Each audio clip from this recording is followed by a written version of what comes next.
In today's video, I'm going to teach you how to connect hosting your domain to Google Sites.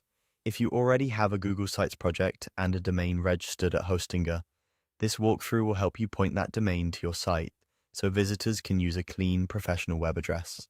Make sure you're signed into the correct Google account that owns the site and that you can access your Hostinger control panel in another tab, just in case Google asks you to confirm ownership. Start by opening your Google Sites project. Head to sites.google.com, then open the site you want to use for your custom domain. Give it a quick look to confirm the homepage and navigation are ready for visitors. You can connect a domain to a draft or a published site, and you can change it later if needed. Inside the site's editor, look toward the top for the gear icon. That's the settings menu. Click it to open your site settings. If you don't see the gear, you may not have permission to manage domains on this site, so check with the site owner.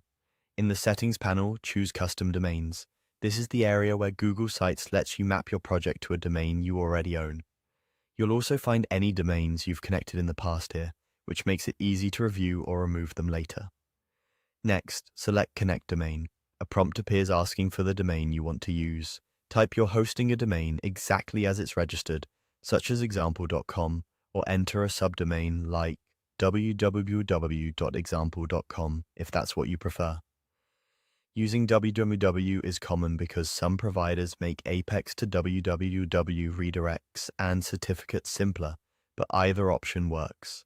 After you enter the domain, continue through the on-screen steps.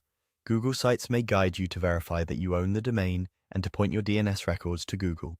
If that happens, just follow the instructions shown in the dialog. They'll tell you precisely which records to add or confirm in Hostinger's DNS zone.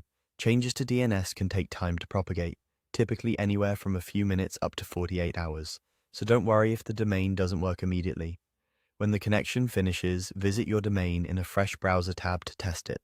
If you see your Google site load over HTTPS, you're all set. If you catch a security or not found message right away, give it a little more time and try again. That's it. You've connected your Hostinger domain to Google Sites.